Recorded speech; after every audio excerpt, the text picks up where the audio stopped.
everyone, Lisa again.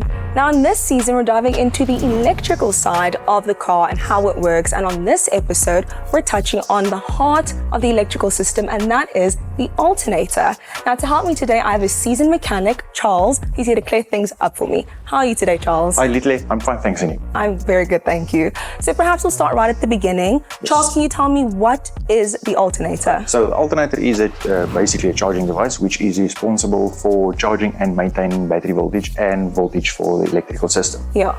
And the electrical system basically deals with everything in the car. Everything inside the car. Yeah. From engine management, radio, air conditioning, wipers, electric windows, even your airbag system. So now I'm curious, how exactly does this alternator look? So we have one here today. The alternator consists of a rotor, a stator, a voltage rectifier, and a diode rectifier. Altogether, all these work to essentially, I think you said, convert alternating current to direct current. Yes, that's it. And that'll make my car work. That will keep the battery charged, maintain battery voltage, and voltage to the workings of the vehicle. Alternator on this type of vehicle, which is situated right at the back there behind the engine. Behind the engine? Behind the engine on this specific vehicle. Yeah. Suggestion here would be using a qualified mechanic to do this job. However, replacing alternator usually consists of disconnecting battery, removing the serpentine belt or the V-belt, and then it should have a wire with a plug or a supply voltage from the battery, and just a simple plug that you can disconnect, as well as a couple of bolts that you need removing. So what I'm seeing is that it's definitely a good idea to rather have a qualified mechanic help me, because it looks rather difficult to get all the way in there. And I also remember you showing me there's different components in the alternator. So how do I know which component exactly is at fault, that's making my poor machine not work anymore?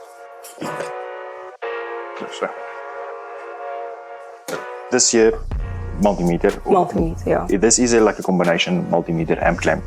So in this case, we will use direct current, DC voltage, which then use negative terminal on the negative terminal of the battery. You can just unclip this cover.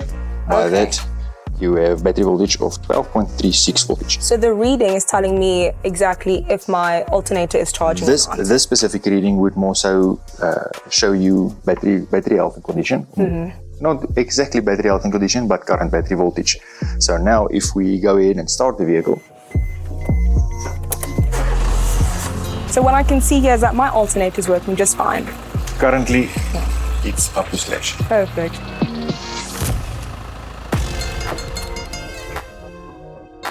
Well, Charles, I must say you've done a brilliant job at maybe charging up my knowledge about the alternator, and you've been a huge help today. Thank you so much. That's a big pleasure.